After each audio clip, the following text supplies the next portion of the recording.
what I've done this month is try and break it down to try and show the changes that have happened from the broker side with where we've been, where we are now, and where we could be going in the future. So if we move to the next slide.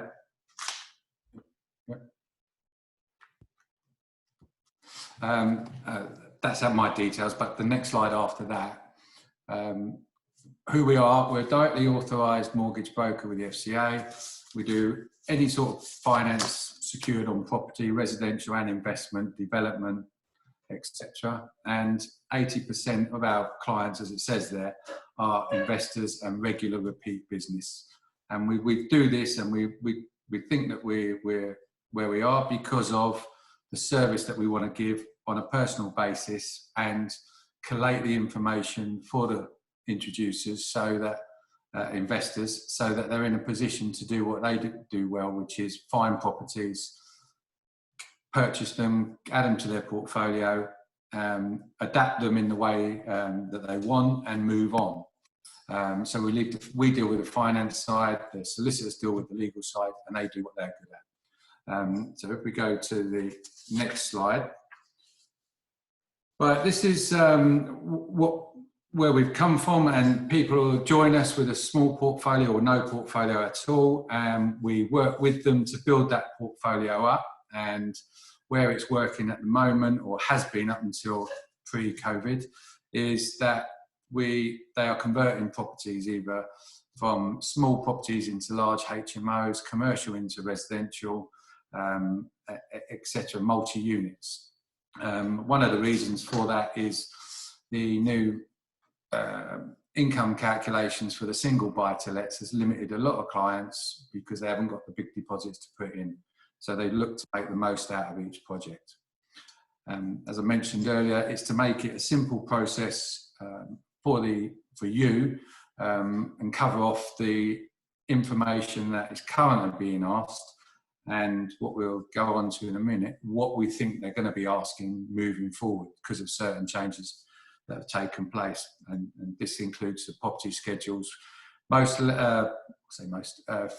lot of lenders are now signing up to something called eTech, which is a property schedule document online, which basically underwrites the existing portfolio on the stress levels of each individual lender. And that makes it simpler for the underwriter, but a lot more work for us, you as investors. And one of the other things that we will do is do a personal visit at the properties, come and meet you, so that we get face-to-face with each other, and happy to move on. So what I've done is try and highlight one of the projects that we've got bought. And this is from one of our regular investors. They found this property, which is a basic, or at the moment it looks like a basic 3-bedroom end terraced house, which it's in Windsor, and they secured this for £340,000.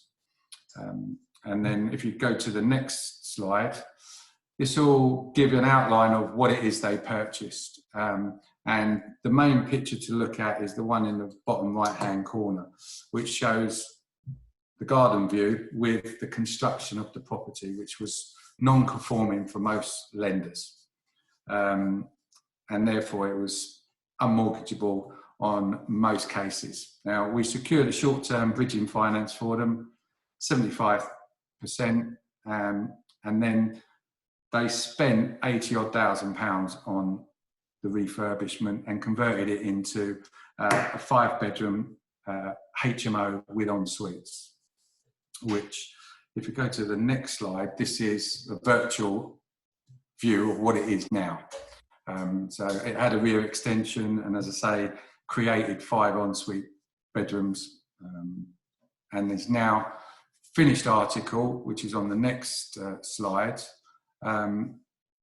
It got where most of the cost was incurred on the property was the rear extension and the skimming of the property to give it a brick outside.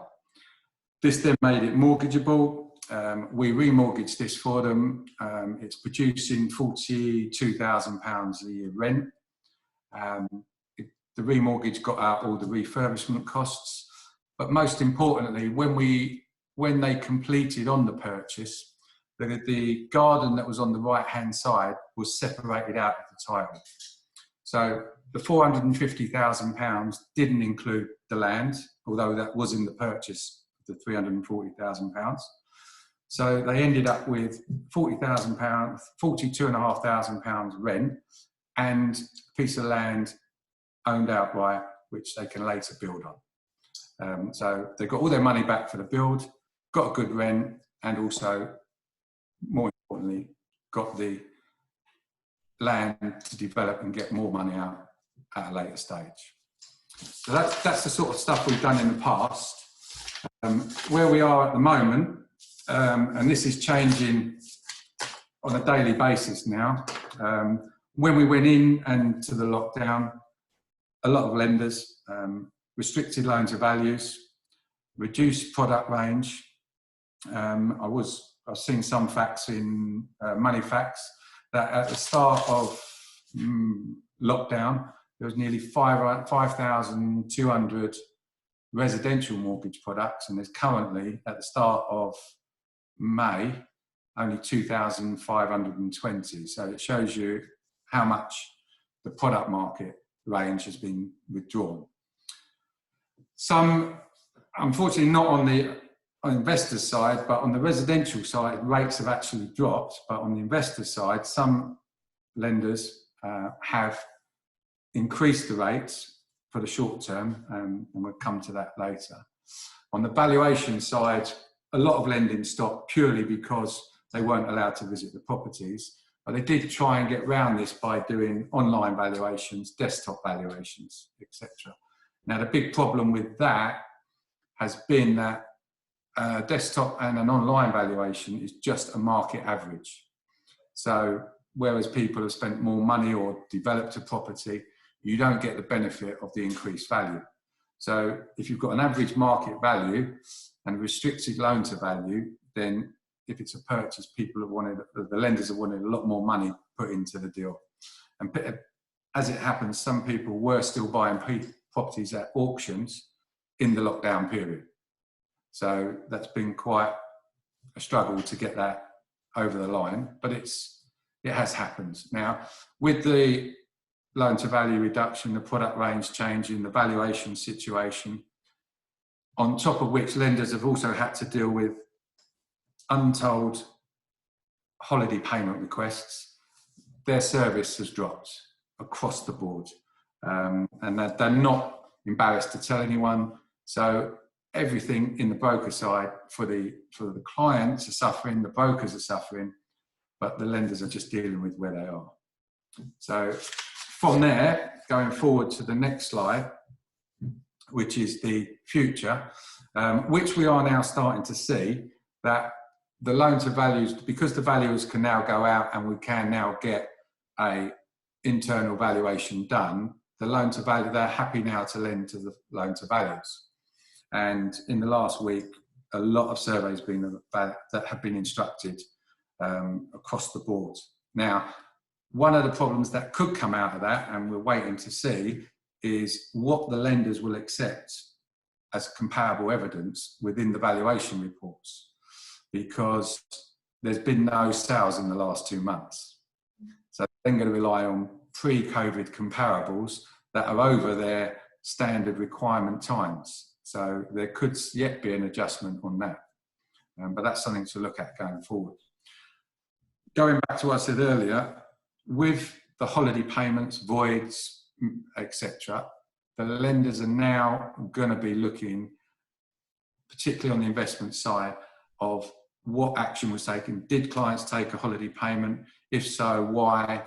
And so on. And I believe that there is going to be more paperwork involved for each application, such as more scrutiny on the business plans, what plans that you're making and allowances being made on the budgets, forecasts for void periods that could happen again, such as a second spike. And with what's come out of the COVID period, lockdown period, has been the reliance on more IT, such as Zoom, etc., webinars. And I think that could come as part of the mortgage process, particularly on larger portfolios. Instead of meeting the clients and booking an interview for 2-3 weeks' time, they will be able to do like a Zoom online meeting and record it, and that be part of the process. Yeah, the next stage is obviously we don't know yet what the effect of the holiday payments will be on mortgage lending going forward. And what I mean by that is lenders are now starting to come out with a criteria on this, such as some won't lend if that you're in a holiday payment with anyone on the portfolio.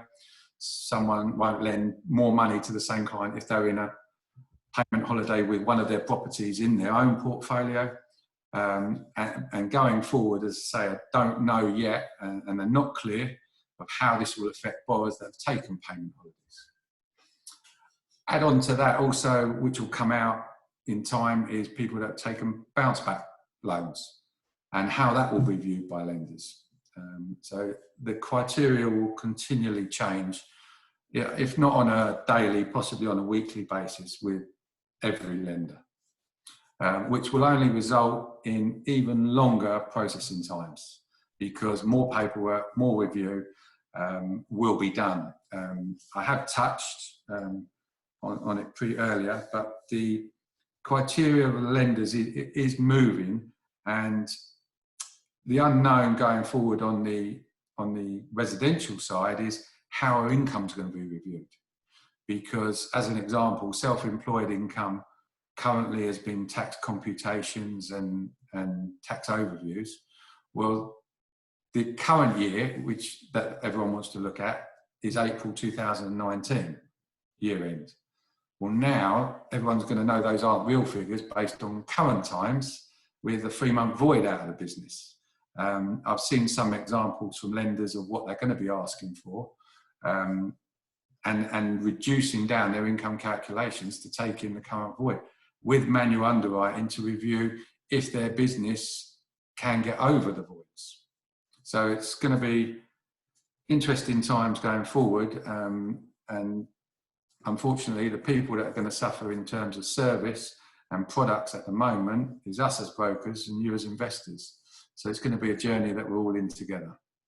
So that's the summary of the last month, which has been probably one of the most changing in history.